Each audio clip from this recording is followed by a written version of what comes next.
Australia is a land of stark contrasts, with vibrant red deserts, lush forests, and sprawling farmlands. But for many farmers, it's a land of survival, of adapting to a challenging environment. And in this rugged landscape, one animal stands at the centre of centuries-old conflict: the dingo.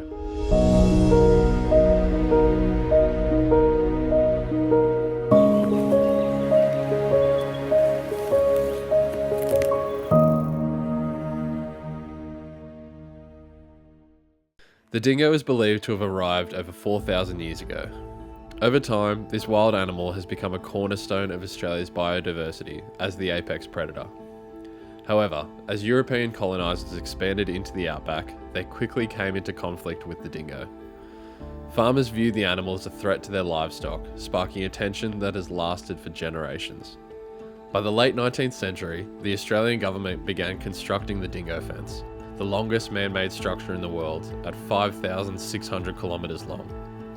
This fence, built to keep dingoes out of farming areas, was a direct response to the perceived threat posed by dingoes to sheep and cattle.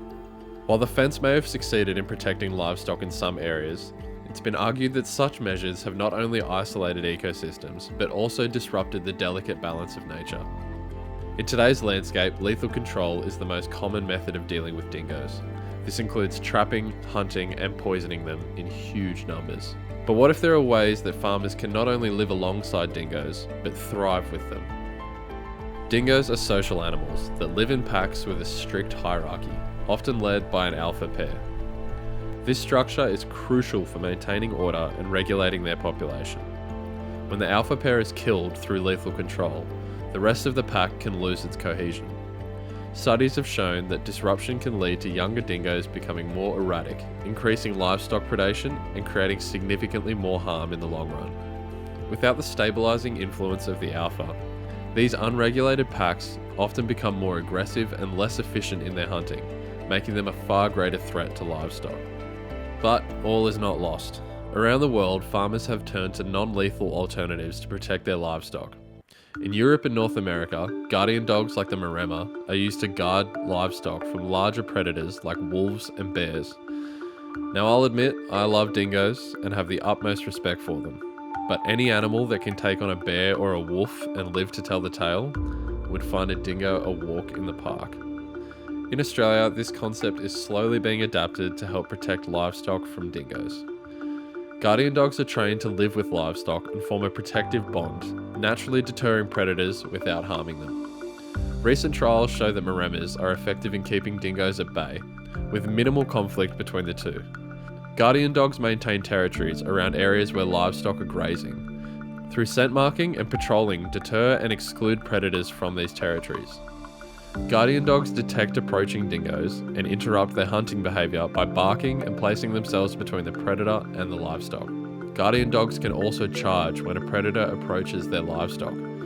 Violent confrontations are very uncommon because predators do not want to risk being injured or killed, and over time learn to avoid a guardian dog's territory.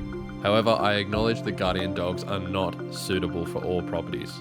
Australian farms are unbelievably large and cover huge amounts of land. And when you're running a few thousand sheep on 10,000 hectares, dogs simply are not the solution. However, there is a cost-effective alternative that has seen great success for thousands of years. Another practical, cost-effective solution is the use of donkeys. Often overlooked as mere farm animals, donkeys have a natural instinct to protect their herd from predators. Their strong territorial nature and aggressive defense of livestock have made them invaluable in large farms where fencing or other solutions might not be feasible. For many Australian farmers, especially those managing vast properties, donkeys are a simple but effective way to keep dingoes and other predators away from their herds. The result? A more sustainable approach to managing the balance between agriculture and wildlife. But one of the biggest positives to using guardian donkeys is the fact that they eat the exact same thing as the animals that they are protecting. Unlike guardian dogs, donkeys are happy to spend their days grazing with the livestock they are protecting. They are long-lived animals with a lifespan of 30 years or more, and once they are trained, they provide long-lasting protection for your livestock. It is very important to note here that not any old donkey can do this job. It is crucial to purchase a donkey that has been trained by an expert to fulfill this role. I'll leave some links in the description to organisations that offer this service. Another effective way to reduce the chances of dingoes predating on livestock is to dispose of carcasses. Dingoes have an incredible sense of smell and can detect rotting carcasses and prey over very long distances. Hauling away, burning, or deeply burying carcasses reduces attracting dingoes to your livestock. Other attractants include sick, injured, or dying livestock, afterbirths, and unsexed working dogs. The challenges that farmers face are real. In the absence of effective government support for non-lethal solutions, many farmers have no choice but to resort to lethal measures to protect their livelihoods. Despite the growing body of research on non-lethal methods, the financial burden of implementing them outweighs their benefits in the eyes of struggling farmers. Without sufficient government support, both financially and in terms of resources for non-lethal management, many farmers are reluctant to change their ways. The only government-funded support available is lethal control, further perpetuating the cycle of conflict between dingoes and agriculture. The key to finding a solution isn't to fight nature, but to work with it. By allowing dingoes to play their part in the ecosystem, keeping kangaroo populations in check and reducing overgrazing, we can work towards a healthier, more sustainable environment for both farmers and wildlife. Solutions like guardian dogs, donkeys, and selective fencing can help farmers reduce the need for lethal control while still protecting their livelihoods. By working with nature and not against it, we can ensure that both farmers and dingoes can coexist in the long term. It is important to note that there is no one-size-fits-all solution for dingo coexistence. Unfortunately, it doesn't work that way, but neither does lethal control. Dingoes are very rarely targeted with just one method of lethal control and instead face a plethora of potentially fatal outcomes. Instead, farmers need resources to be able to trial which non-lethal management solution works best for them, their livestock, and their property. And all of that relies on government support to make that happen.